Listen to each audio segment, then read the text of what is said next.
introductions first. Today I represent a member of the Compagnie Franche de la Marine.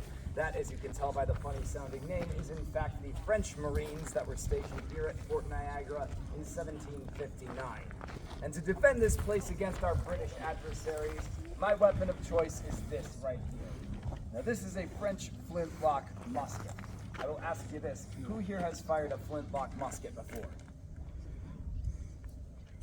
Usually there's one in every crowd, I always figure I ask. So ladies and gentlemen, Flintlock 101 for the rest of us then.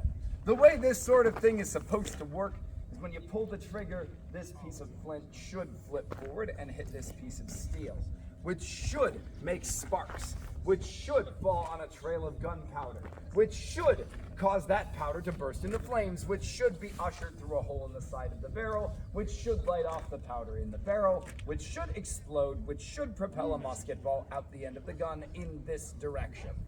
So who caught on? Should. And by that inference, you can assume that the gun might work. Well, ladies and gentlemen, it will work if it is not raining, or too cold to make a spark, or if the wind does not blow the powder out of your pan. Or it will work if the gun is designed correctly. It will also work if I have done my job and cleaned the gun once after every use. So ladies and gentlemen, this has about a 15% failure rate. I notice you laughing at me over there, sir. Well, I guess that you have also acknowledged the flip side, which is the 85% success rate. So when the gun goes off, positive thinking, I can in fact hit a man-sized target, that is somebody my size, at a distance from me to the center cannon. Now that may seem a little bit impressive until you realize that at 3 times that distance away, I can still kill a target, but that target that I kill will not be the same one I took aim at. That is because this is a musket. It is not a rifle. What is the difference? Rifle has rifling in the bore. Rifling in the bore, exactly. So, does everybody else here speak gun? Okay, couple yes, couple no. So for those of you who do not, what we are referring to when we say rifling are spiraled grooves cut into the inside of a gun barrel.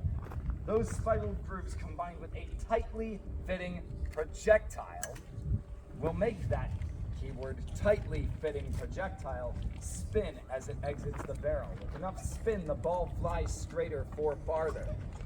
That's what makes a rifle accurate. But muskets are smooth pipes of metal. Nothing special about them. And they have loosely fitting projectiles. So, while it is true that you can in fact load a musket like this in 15 seconds, it comes with the cost of having a less accurate shot because the ball is just rattling around in the barrel. So, here's the deal. I just said that it can be fired faster than a rifle can. And because of its simple design, it is 3 times cheaper than the rifles of 1759.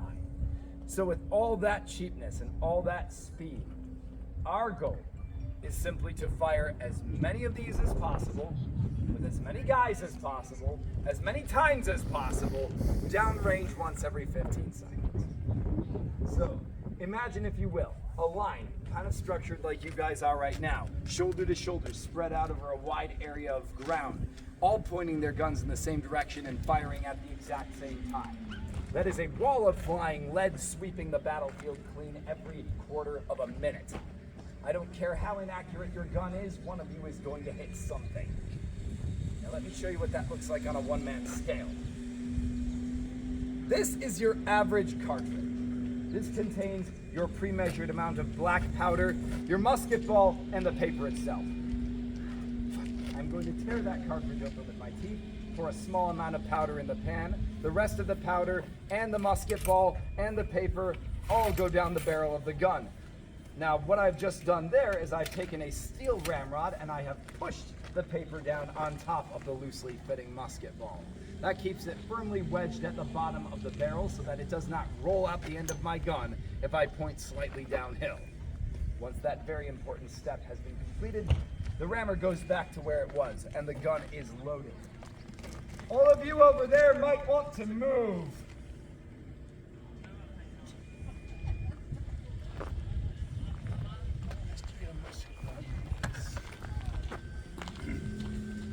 So all that remains at this point is to make ready, take aim towards my target, and of course, fire.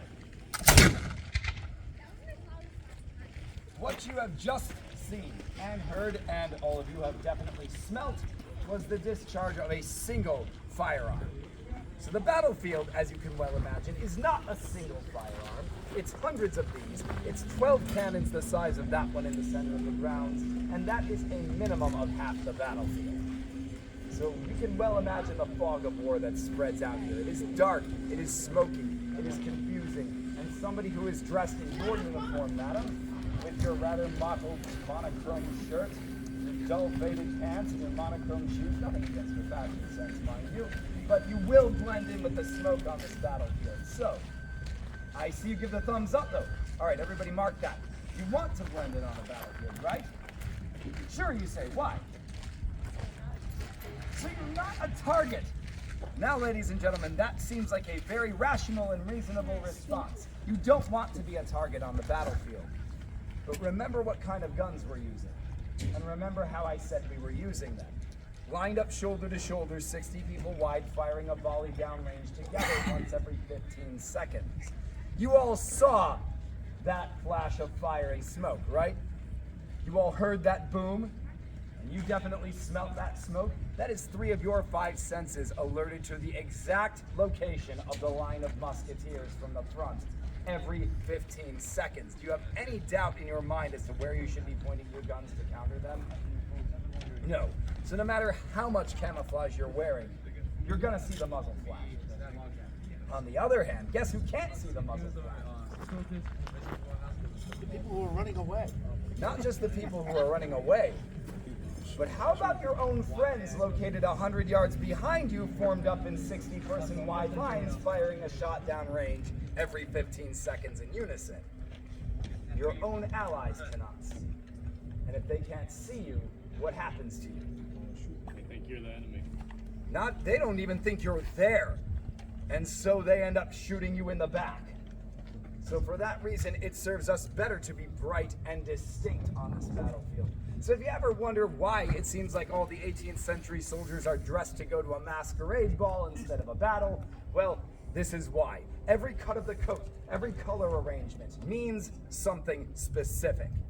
So all of this context together, my blue breeches, blue turnbacks, blue boot cuffs, gold lace around my hat, blue undershirt on a white base coat, all lead you to assume that I am with the Compagnie Franche de la Marine. So by that assumption, you can understand that I am boarding a seagoing vessel in France, heading to some foreign shore, disembarking, standing in a line of guys 60 people wide, using a musket to fight, and then as soon as possible, I will be deployed with this. So ladies and gents, speaking of being in the right place at the right time, what is this? Bayonet. What is a bayonet used for? To kill, you say. What if I told you the goal is not to use it at all? Hear me out. Bayonets are first and foremost psychological weapons. They are certainly designed to look like melee weapons, and you absolutely can use them as melee weapons, but that is not their original intended purpose. Here's what I'm talking about. Bayonets have 3-sided blades. 3-sided blades create 3-sided wounds. 3-sided wounds cannot easily be stitched up in a timely manner, even in the 21st century. On top of that, the point is sharp, but the blades are dull, meaning that when you get stabbed by one of these things, it rips and tears you open slowly, painfully, and messily. And what do we know about big, open, messy wounds on a battlefield that's about as clean as the ground you're standing on? Infection sets in. How effective are the cures for any sort of infection on a mass quantity in the 18th century? Pretty much nil. So now you've got an unhealable, infected, unstitchable, excruciatingly painful wound. Does that sound like a good prospect on how to spend your weekend? No. And the British guys certainly didn't think so either. So what we do is, first of all, we will be firing our volleys at the enemy, hoping to reduce their numbers. Once we are absolutely sure we outnumber them, we will fix bayonets, and then we will begin marching towards them very slowly. And what would you guys do when faced with an overwhelmingly larger number of guys pointing bayonets at you? Run away! And here's something to sweeten the deal. If you run away and do not look back, we will let you go. No point in killing you if you are already running off the battlefield. Now, I cannot stress this enough, ladies and gentlemen. It was a different time with different weapons, different tactics, and a different mentality about warfare. This is gentlemanly warfare in the 18th century. We are not out to murder everybody on the other side of the battlefield, especially if we are regular government-funded soldiers.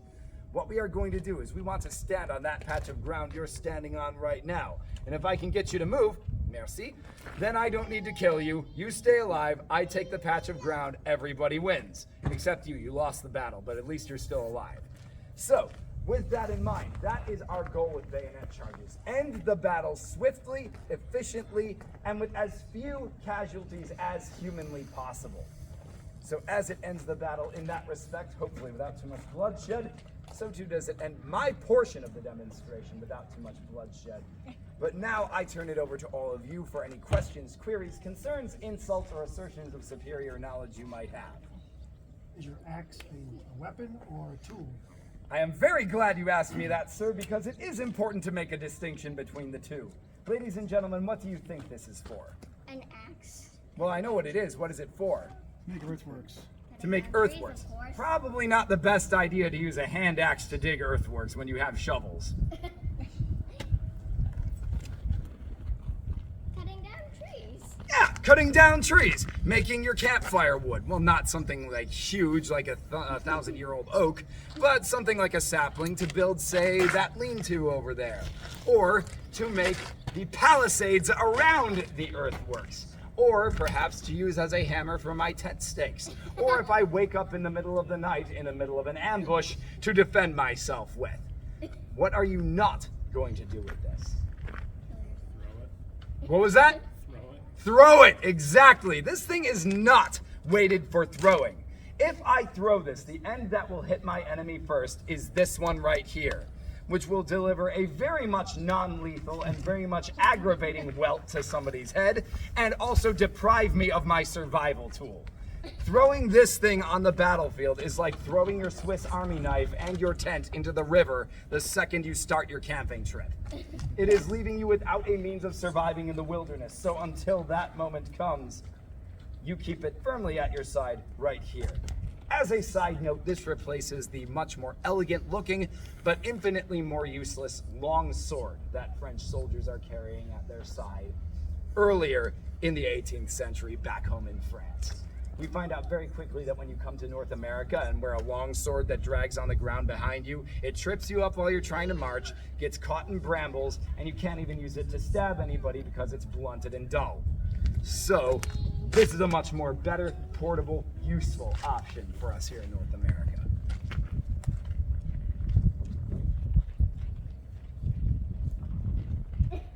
Well, you getting any more out of me, lest you ask. So, ladies and gentlemen, you are dismissed. Feel free to wander around. And, of course, if you think of any questions, myself and my fellows will be wandering around to answer them for you. Thank you so very much for attending.